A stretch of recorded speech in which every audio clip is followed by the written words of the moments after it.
Team Fortress 2 is one of those games that somehow managed to stand the test of time despite it having all the reasons not to. I mean, it came out 18 years ago and has been completely abandoned by the very company that made it, and yet somehow it hit an all-time peak pretty fucking recently. Hey, put that on Allah! But before that, the game was stuck in an annoying bot nightmare for nearly 2 years. Valve pretty much ignored it, letting the bots run wild while the game just kept chugging along like their endless cash cow until they finally decided to do something about it. It's like a cockroach that got pumped full of Captain America's super soldier serum. Every time someone tries to kill this game, the community just comes back stronger, treating hats like some creepy hive mind on nitrous. This game didn't just revolutionize team-based first-person shooters, being indirectly responsible for games like Overwatch, Marvel Rivals, and Paladin.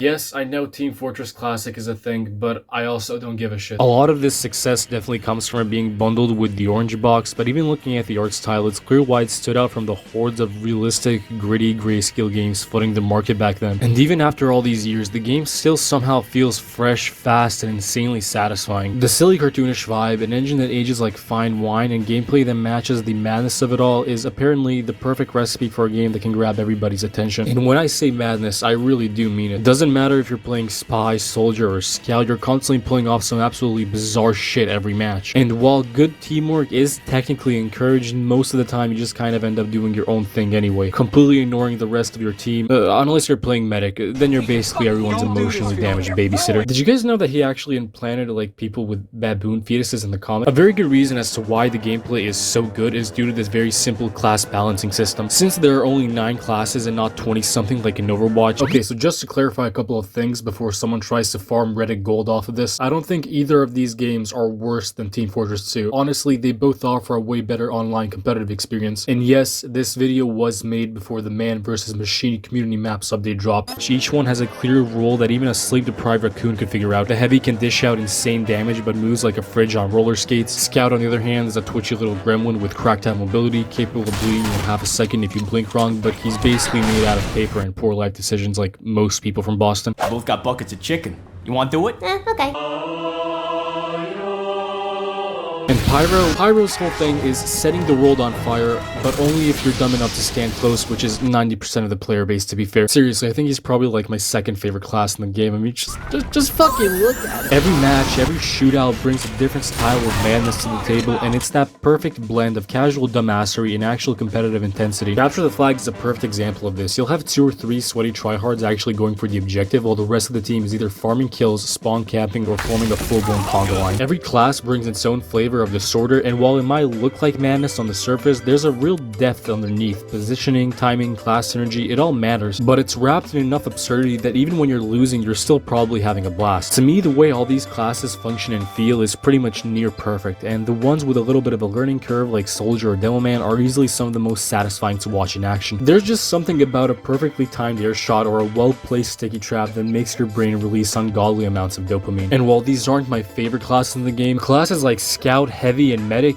you pick one out, hit W, and suddenly you're doing war crimes. It's stupid fun. Getting good at them isn't some grueling grind, it's more like slipping into madness with style. My personal favorite one is probably Scout. In a cast full of middle-aged beefcakes built like refrigerators, you've got this one twink-ass dude from Boston who smacks you a couple of times in the back, calls you a moron, and then sprints off like he just stole your lunch money. Admittedly, the below-average health is a pretty noticeable drawback, but that cracked out mobility more than makes up for it. Sometimes you just stumble into a room full of sad, half-dead players who just barely survived a run-in with a pyro or a soldier, clean them up like a raccoon at a dumpster buffet, then sprint off to grab a health pack and dive right back into the chaos like nothing happened.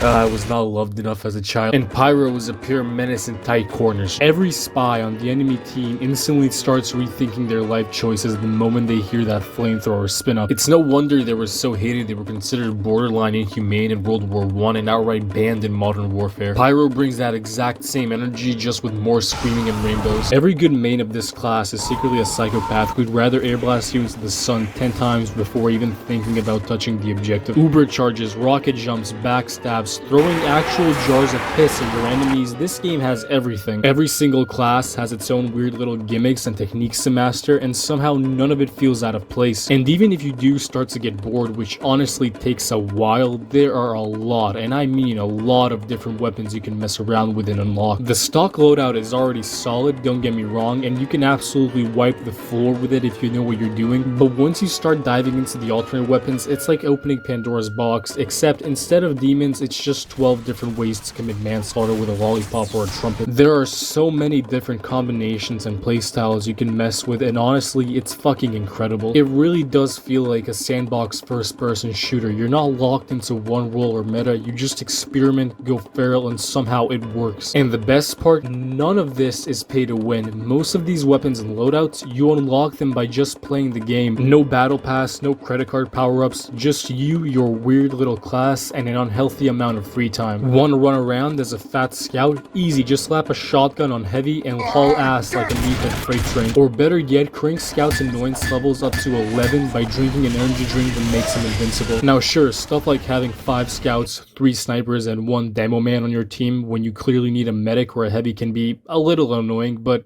it's also really funny, guys. Like, I promise. I have no fucking clue what the people at Valve were on while making this game, but whatever it was, it clearly worked. These guys were operating on the same wavelength as mad scientists. Like, they locked Gabe Newell in a basement with a whiteboard and a pound of questionable mushrooms. It shouldn't have worked, but it did, and somehow it's still working 18 years later. And these maps, bro, every single one of them feels distinct, memorable, and somehow still looks amazing all these years later. And it's all thanks to that goofy ass painterly art style. Nothing ever really feels outdated. Dust Bowl, Badwater, Upward, they're all amazing, and a lot of them even complement certain weapon play styles perfectly, aka throwing someone off the map with the force of nature. Now naturally, when a game has such a fine, distinct selection of maps, it also needs decent game modes to be matched with, and oh boy. Capture the Flag, Payload, Control Points, King of the Hill, just to name a few. And if you've got more brain cells than a brick, you'll probably love the change of pace each game. However, while the base game is genuinely incredible and something I'd call a straight up masterpiece, the community servers are a whole different can of worms. Most of them are just slightly tweaked vanilla maps with faster respawn times.